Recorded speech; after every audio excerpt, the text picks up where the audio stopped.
This is not a tutorial on how to paint in Photoshop. This is merely a demonstration. It shows the process from sketch to finished drawing. Enjoy.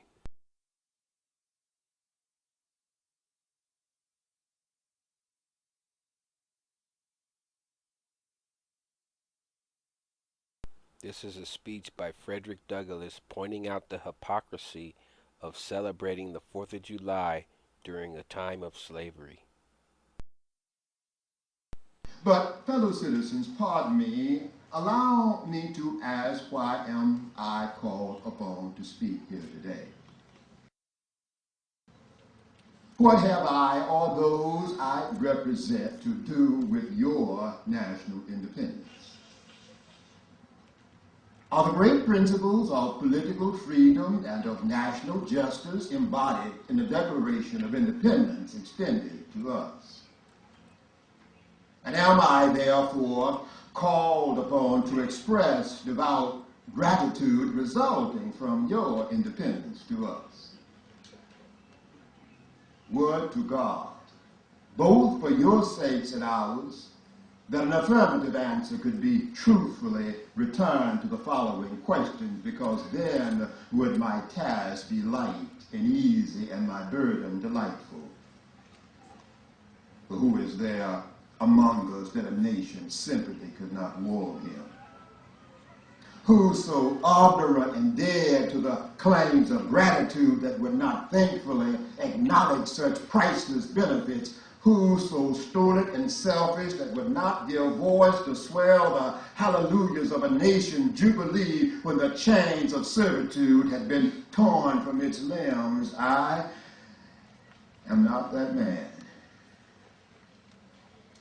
At a time like that, the dumb might eloquently speak and the lame man leap as a hare, but such is not the state of the case.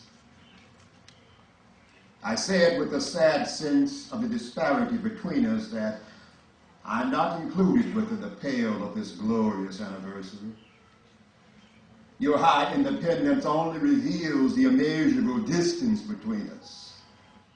The blessings in which you this day rejoice are not enjoyed in common. The rich inheritance of justice and liberty and prosperity bequeathed by your fathers is shared by you, not by me. You may rejoice, I must mourn.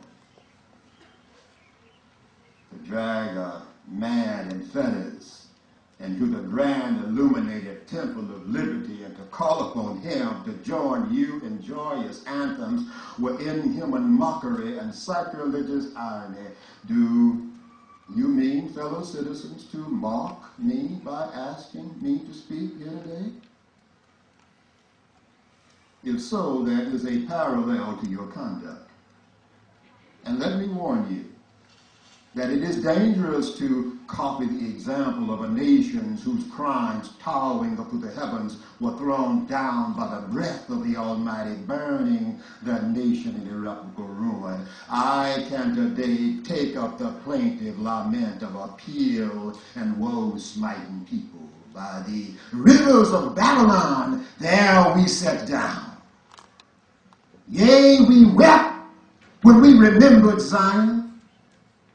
And we hanged our harps upon the willows in the midst thereof, for they who carried us away captive required of us mirth, and they who wasted us required of us a song, saying, sing us one of the songs of Zion. But how can we sing the Lord's song in a strange land? If I forget thee, O Jerusalem, let my right hand forget her kind. If I do not faithfully remember thee, let my tongue cleave to the roof of my mouth. Fellow citizens, above your national tumultuous joy, I hear the mournful wail of millions whose chains, heavy and grievous yesterday, are today rendered more intolerable by the jubilee shouts that reach them.